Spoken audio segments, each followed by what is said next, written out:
Hello students, income from other sources का एक सम देखते हैं। तो देखिए आपकी स्क्रीन के ऊपर, compute the total taxable income of mister Rajesh under the head income from other sources for the year ending on 31 मार्च। तो मिस्टर राजेश के इनकम की डिटेल्स आपको दिया है, उस डिटेल्स का यूज़ करके आपको इनकम फ्रॉम अदर सोर्सेज का जो भी टैक्सेबल इनकम है वो फाइंड करना है। ठीक है, पैराग्राफ में उन्होंने जो भी एक्सपेंसेस किया है उसका डिटेल दिया है। देखो, the cost of purchasing lottery tickets were ₹500। He has paid interest on loan for invest in shares of Indian companies and redeemable debentures ₹7,000 and ₹2,000 respectively. उन्होंने इंडियन कंपनी के शेयर्स में इन्वेस्ट करने के लिए लोन लिया है, डिबेंचर्स में invest करने के लिए भी लोन लिया है और लोन पे उन्होंने इंटरेस्ट पे किया है। ठीक है, तो इतना उन्होंने खर्चा भी किया है। तो अब इसके आंसर पे जाते हैं। तो देखिए आपके स्क्रीन के ऊपर राइट साइड में स्टेटमेंट है, statement of taxable income of income from other sources mister Rajesh. तो वन बाय वन हम सभी इनकम लेते जाते हैं। Dividend received on shares of Indian company limited. Indian company से जो भी डिविडेंड मिलता है वो इनकम फ्रॉम अदर सोर्सेज में टैक्सेबल होता है। तो डिविडेंड कितना मिला? 21,000। तो 21,000 taxable and included in income from other sources.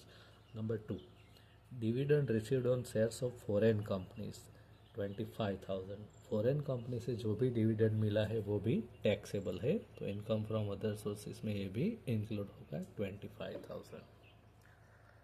Number 3, net prize money from lottery. उन्होंने लॉटरी का टिकट लिया होगा और उन्होंने प्राइस जीता, तो कितना अमाउंट मिला उनको? Net price 70,000। अब यहाँ पे ये जो अमाउंट दिया है 70,000, वो क्या है? नेट प्राइस है। हमें इनकम फ्रॉम अदर सोर्सेज में नेट प्राइस नहीं लिखना होता है, कौन सा प्राइस लिखना होता है? Gross price.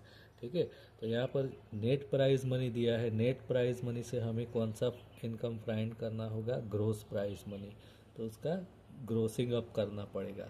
तो 70,000 आपको इंटरेस्ट मिला है, 70,000 को ग्रोसिंग अप करने के लिए मल्टीप्लाई बाय 100 करेंगे, divided by 100 minus TDS। TDS कितना है? 30%। तो 100 माइनस 30 यानी 70। तो ये फॉर्मूला का यूज़ करके हम ग्रोसिंग अप करेंगे। After grossing up 70,000 multiply by 100 divided by 70, gross income will be 1 lakh from lottery. Point number 4, net amount of prize won in horse race. यहाँ पे हॉर्स रेस का जो प्राइज उन्होंने जीता है उसका भी नेट अमाउंट दिया है, तो नेट अमाउंट है 21,000। तो नेट पे से हमें यहाँ पर भी ग्रोस अमाउंट फाइंड करना होगा। तो नेट अमाउंट की जगह पे लिखेंगे gross amount of prize won in horse race. तो यहाँ पर भी ग्रोसिंग अप करेंगे। फॉर्मूला है net income into 100 divided by 100 minus TDS। कितना TDS दिया है? 30%। 30% यानी 100 माइनस 30 यानी 70। 21,000 मल्टीप्लाई बाय 100 डिवाइडेड बाय 70, तो आपका आंसर आएगा 30,000। Then point number 5, net income from card games. Card games में से उनको कितना नेट इनकम मिला था? तो देखो 30,000।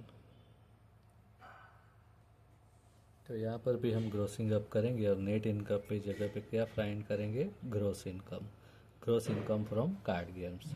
तो कितना दिया है आपको? 35,000। तो 35,000 multiply by 100 divided by 100 minus TDS। तो TDS कितना दिया है? 30 यानी 70 लिखेंगे। तो आपका आंसर आएगा 50,000। 50,000 gross income from card games. अब यहाँ पे आपको ये खास ध्यान में रखना है कि क्वेश्चन में नेट अमाउंट दिया हो तो ग्रोसिंग अप करना है, बट अगर ग्रोस अमाउंट दिया हो तो कभी भी ग्रोसिंग अप करना नहीं है। ठीक है, तो ये पॉइंट ध्यान में रखना है। Income from family pension 30,000। तो फैमिली पेंशन जो भी मिलता है 30,000 मान लो कि, तो उसका एग्जेम्प्ट होता है रूल्स के हिसाब से। तो फैमिली पेंशन का रूल है, जितना भी फैमिली पेंशन मिले उसका 1/3 और 15,000 rupees, which ever is less is exempted. ठीक है, तो 30,000 का 1/3 यानी 10,000, 10,000 और 15,000, what is the less amount? 10,000. तो 10,000 will be exempted.